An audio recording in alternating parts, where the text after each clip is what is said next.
Fala pessoal, sejam todos bem-vindos a mais um vídeo aqui do NS Futebol. Seguinte dia de Champions League, a gente vai aproveitar os dados para fazer uma análise inicial desses primeiros dois confrontos e também aproveitar para a gente fazer o nosso 11 contra 11 Champions League especial para vocês, beleza? Bora lá para o nosso vídeo. Seguinte, vamos começar entendendo a competição, tá?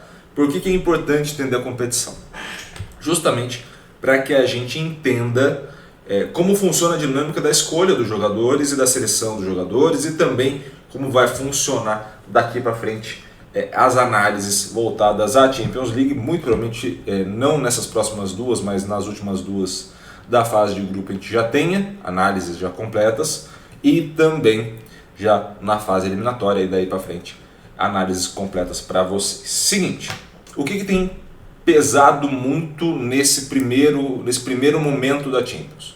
Tem pesado muito alguns critérios, então vamos a eles. Pesou muito positivamente conversão de chute para gol, o que já era esperado, finalização certa, o que já era esperado, passe certo. Por que passe certo começa a pesar muito? E se a gente for mostrar todas as outras competições que a gente analisa, passe não pesa tanto. Porque a gente está falando agora do momento de muita discrepância entre quem vence e quem perde. Quando a gente está na fase de grupo da Champions, fase de grupo, por exemplo, da Libertadores, fase de grupo da Copa do Mundo, você geralmente tem equipes muito fortes e equipes muito fracas. Então, nesse cenário de equipes muito fortes e muito fracas, você acaba tendo uma discrepância muito grande. E aí uma equipe fica com a posse e a outra fica sem. A equipe que fica com a posse tende a fazer mais gols, a equipe que fica sem tende a não fazer. Aí quando começa a igualar as coisas como confrontos mais pesados ou confrontos iguais na parte de baixo, né, entre duas equipes fracas, aí você tende a ter um 50-50 e um placar mais próximo. Então, na hora de entender, a estatística passa a entender que nesses casos o passe ele é muito importante, porque ele vai conseguir manter passe, chute e conversão. Quando a gente vai para o brasileiro, o Campeonato Brasileiro, quando a gente vai para outros campeonatos, as coisas estão mais niveladas.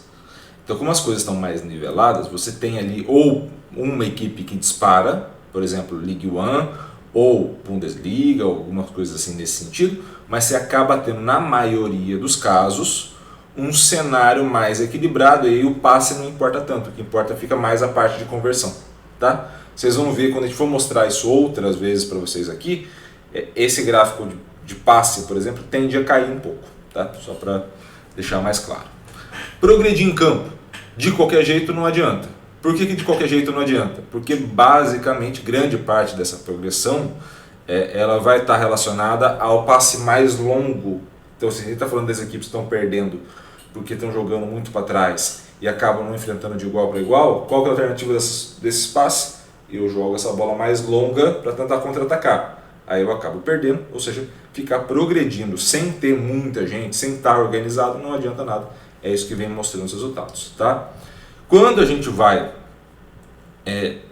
para o cenário defensivo, a gente começa a entender também que recuperar essa bola mais longa também é mais importante. A gente começa a entender que deixar o adversário passar é ruim. E na hora de bloquear não está importando tanto, porque o que mais está importando nesse momento é a defesa do goleiro. Então a gente tem esse cenário. Por que é importante dizer? Porque esses que estão negativos vão pesar negativamente para os jogadores, por definição. Os que estão positivos vão pesar positivamente para os jogadores. E aí você tem que fazer esse balanço de acordo com isso e com as demandas, tá?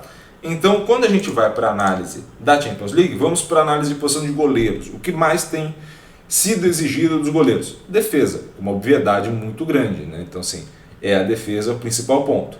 Outro ponto que é muito importante, passe e progressão, ou seja, passe e esse passe mais longo. Então temos esses dois cenários. Deixa eu só colocar o apontador de laser, fica mais fácil para vocês. Temos o passe e também a progressão. Então esses dois pontos mais a defesa são os 3 pontos que a gente consegue entender que são os necessários para análise do goleiro com mais demanda, tá? E aí quem são os 2 principais goleiros da Champions League até o momento? Temos aí o Sommer e temos o Provedel. O Provedel da Lazio entra muito por conta por conta da finalização e do gol na primeira partida. Não tem como, né? Ele acabou fazendo um gol na Champions, então assim, pesa positivamente. É um peso que ninguém mais vai ter, né? Nenhum outro vai ter a nota ali. Ele acaba tendo, então isso é um ponto positivo. Mas na hora das demandas, essa nota fica mais baixa. É um acréscimo a mais, mas assim, é um acréscimo a mais é foda, né?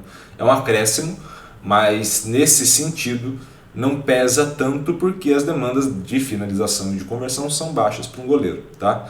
Mas nesse cenário que a gente está analisando, o que mais vai pesar ali é justamente o passe, que aí o Sommer tem mais passes do que ele, né? A progressão que a gente falou estava negativa, então assim, os dois têm quase mais ou menos ali o mesmo nível de progressão, apesar do Sommer ter mais passes, ou seja, o Sommer faz passes mais curtos. E quando a gente vai ali para a parte da defesa, o Sommer tem bem mais defesas do que o Provedel, então assim, 1-0 para o Sommer, e a gente vai sempre apontar para cá quem é a seleção até agora da Champions League, beleza? Zagueiros, o que a gente pode esperar desse conjunto aqui? A gente pode esperar uma participação baixa, mais resistente na conversão para gol. Por quê? Porque a gente está falando de basicamente jogadas aéreas ou jogadas onde o zagueiro vai apoiar ali na área, e isso é importante para o jogo. Então isso tem lá a sua importância dentro do jogo. Mas quais são os 4 principais pontos, os 5 principais pontos aí? Você vai ter passe e progressão, então são 2 pontos importantíssimos. Você ainda vai ter recuperação, seja ela pelas ações do adversário ou pela progressão. E você vai ter também o bloqueio. Então, assim, bloquear as ações do adversário é importante. Lembrando, o bloqueio ainda está pesando muito pouco, tende a pesar mais ao longo da competição. Tá? Aí, como é que você sabe que tende a pesar mais? Porque há uma tendência nessa primeira fase de manter esse perfil que a gente está falando. E quando for para a fase eliminatória, você acabar igualando os adversários em termos de qualidade. Quando você iguala os adversários, impedir a finalização aumenta a nota. Tá? Se vocês acompanharam a Copa do Mundo aqui, seja masculina ou feminina, isso foi acontecendo também. Obviamente não tem como cravar o grau de importância, mas tende a aumentar em relação ao que está nesse momento. Tá? Quando a gente vai para esse cenário, a gente pode destrinchar 4 zagueiros. Tá? O Rankrup do Feyenoord, e aí a gente vai fazer a comparação direta com o Saliba do Arsenal, que foi o terceiro melhor zagueiro, eu estou falando o primeiro e o terceiro.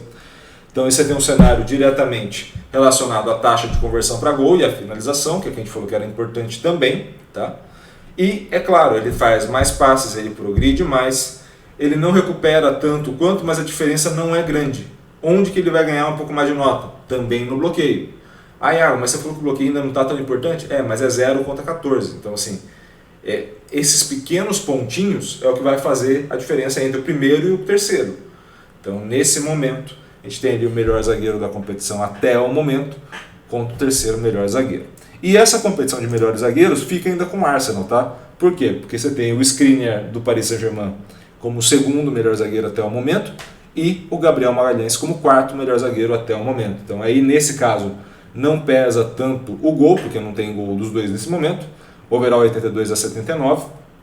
Esse já vê a proximidade que eles já estão, né, entre eles. E aí você passa a ter diretamente um Skriniar que passa mais a bola, que progride um pouco mais, que recupera mais rápido, né, e aí vai obviamente do modelo de jogo do Paris Saint-Germain e do Arsenal, e que bloqueia melhor. Então assim, você tem um cenário muito característico nesses pontos para o Skriniar. Tá? Quando a gente vai para a lateral direita, aí temos uma pequena polêmica. Tá? Por que temos uma pequena polêmica? Porque é bom fazer análise de jogo de alta quantidade. Assim. Quando você faz mais análise, fica mais claro alguns pontos. Por quê? Porque a gente falou lá no começo que há critérios que têm peso positivo e há critérios que têm peso negativo. Primeira parte. Segunda parte. Quando a gente vai analisar a demanda de jogo no lateral, a conversão é menor a demanda, a gente está vendo aí, e a gente está vendo também que nesse cenário as maiores demandas são de passe e de recuperação. Tá? Então, esse é onde vai pesar mais para ele a nota. O detalhe é que algumas notas são negativas e isso acaba diminuindo a qualidade mesmo você realizando mais vezes ali, mas você realiza mais vezes o que é positivo e mais vezes o que é negativo, ou seja, acaba te ferrando, querendo ou não. Então o melhor é justamente o Geertruida do Feyenoord e o segundo melhor é o Hakimi do Paris Saint-Germain, sendo que o Hakimi tem todos os melhores critérios. Aí, não faz o menor sentido. Como é que ele tem todos os melhores critérios e acaba não levando o maior overall? Basicamente, porque ele tem todos os melhores critérios, pesa para ele. Mas as recuperações que estão com valor negativo, se você olhar lá no comecinho, e também progressão que está com valor negativo. Ou seja, por estar com valor negativo, ele tem menos nota. Tá? Então o que salva ele, entre aspas, é ele fazer muito de tudo. O detalhe é, nesse momento, algumas variáveis pesam negativamente. E aí, joga essa nota um pouquinho mais para baixo. Por que eu falo que esse tipo de coisa é importante demonstrar para vocês, passar para vocês e não ocultar? Eu poderia falar, pô, esse é o melhor, esse é o segundo melhor, e morria o assunto, não gerava debate a partir do resultado. Mas basicamente esse é o grande ponto, como que você melhora as coisas. Então você precisa testar muitas vezes e trazer coisas novas. Essa daí é uma evolução muito grande que a gente já fez. Esses ajustes pode ser que venha com o tempo, pode ser que, por exemplo, mostrar na segunda rodada seja um erro muito grande. E na quarta rodada esteja tudo na mil maravilhas. Mas o grande detalhe não é esconder, é mostrar a dificuldade que o analista passa a ter com um conjunto de números. E aí, uma delas passa a ser essa, tá? Quando a gente vai para a lateral esquerda, né, você pode ver que as demandas diminuíram, mas você tem mais ou menos a mesma proporção, recuperação e passe, né? Quem são os melhores laterais? Lucas Hernandes, Paris Saint-Germain, e o Hartmann, do Feyenoord. Então o Feyenoord vai se demonstrando aqui através dos seus defensores também. Aí já é mais tranquilo, a maioria dos critérios apontados para o Lucas Hernandes e os critérios que estão apontados para o Hartmann não são lá os melhores, né? Tem a nota mais baixa. Quando a gente vai para os volantes, tem uma participação boa em gol, e aí é responsabilidade muito grande do Casemiro. E aí você tem também passe, progressão e recuperação. Então são os quatro primordiais ali, mais, obviamente, a taxa de conversão. Nesse cenário, Casemiro melhor e Rodri o segundo melhor. Casemiro leva vantagem aonde? Na taxa de conversão. O Rodri é melhor no restante, basicamente, mas o Casemiro leva vantagem nessa taxa de conversão e vai mais ou menos na linha do Hakimi, né, do que a gente estava falando do Hakimi também. Quando a gente vai para os meio-campistas, recuperação, passe, e aí já começa a aparecer finalização. Então assim, você já tem um cenário onde começa a se aparecer também não só as recuperações, mas também essa parte de finalizar a jogada. Não vinha aparecendo até o momento, era só taxa de conversão. Então o zagueiro finaliza muito pouco, mas precisa ter uma boa taxa de conversão. O volante finaliza muito pouco, mas é legal ter uma boa taxa de conversão. Os laterais finalizam muito pouco, mas é legal ter uma taxa de conversão. Show! E agora? E agora a gente vai para os meio-campistas, que aí eles precisam finalizar além de dar o passe. Então, nesse cenário, primeiro, o Brais Mendes da Real Sociedad, inclusive aí cumprimos o melhor jogador da partida, e o terceiro melhor, o Martin Odegaard, que vem se destacando tanto aí quanto na Premier League. Então, é uma temporada muito boa, muito constante, mas muito boa, deste meia norueguês, tá? Quando a gente vai para esse cenário, temos mais dois meias, o Gundogan seria o segundo melhor meio-campista, contra o Longstaff, que seria o quarto melhor meio-campista, aí já um jogador do Newcastle, tá? E aí muito próximos números, e aí pesa muito os gols convertidos. Então assim, se você tira os gols convertidos, e obviamente não é para tirar da análise, mas assim, pensa no modelo de jogo, quem vai contribuir mais no passe, na recuperação, todos os cenários, provavelmente o Gundogan. Mas o outro tem um extra. Essas diferenças não são tão grandes. Quando chega na hora da finalização e da conversão, essa diferença fica bem maior. E aí acaba pesando também essa ascensão para a quarta colocação do Longstaff, tá? Quando a gente vai para o ponta direita, temos o seguinte, Leroy Sané, e esse cara que eu não vou arriscar falar o nome dele, mas nem fodendo, tá? Mas é importante destacar, tem uma diferença grande ali entre os dois, mas pesa-se muito aí para o Sané uma série de ações. Passe é muito positivo, chute é muito positivo, as recuperações acabam uma anulando a outra basicamente por nota, mas é muito positivo para um ponta. Então, é um grande começo de temporada do Sané. Na ponta direita, também aumenta a taxa de conversão, aumenta a finalização. João Félix, já era de se imaginar, né? Acabou fazendo muitos gols nesse começo de tempos. E também o Galeno brasileiro do Porto. Atenção nesse moleque, muito bom jogador, tá? Aí 100 a 81, e aí você tem de fato um jogador mais participativo em passe do que necessariamente em progressão, no caso do João Félix, jogador que finaliza tanto quanto, mas tem uma taxa de conversão melhor, tá? Até pela equipe e pela finalização que a equipe te gera, né? A equipe do Barcelona gera finalizações de mais qualidade do que a equipe do Porto, por definição.